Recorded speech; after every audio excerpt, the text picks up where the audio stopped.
বাংলাদেশ খেলাফতের বাংলাদেশ, বাংলাদেশের ভবিষ্যৎ ইসলামী খেলাফত প্রমাণ করে ইনশাআল্লাহ এদেশের মাটি ইসলামের ঘাঁটি।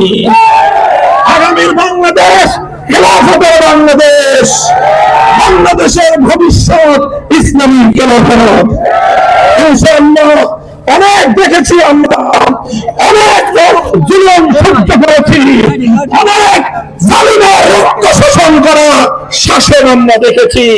এবার সোনার বাংলার মাটিতে সোনার মদিনার ইসলামের আদর্শ আমরা দেখতে চাই।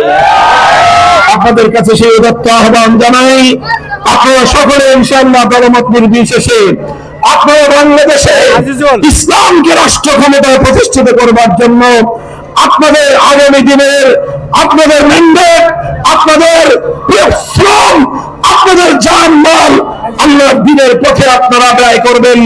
উদাত্ত আহ্বান জানিয়ে আপনাদের কাছে বাংলাদেশ খেলাফত মজলিস এবং ইসলামী এই রাজনীতির উত্থানের দোয়া কামনা করে বক্তব্য শেষ করলাম। নাসরুম মিনাল্লাহি ওয়া ফাতহুন করিব ওয়া আখিরু দাওয়ানা আলহামদুলিল্লাহি রাব্বিল আলামিন। আসসালামু আলাইকুম ওয়া রাহমাতুল্লাহ। সুবহানাল্লাহি ওয়া বিহামদিহি সুবহানাকাল্লাহুম্মা ওয়া বিহামদিক আশহাদু আল্লা ইলাহা ইল্লা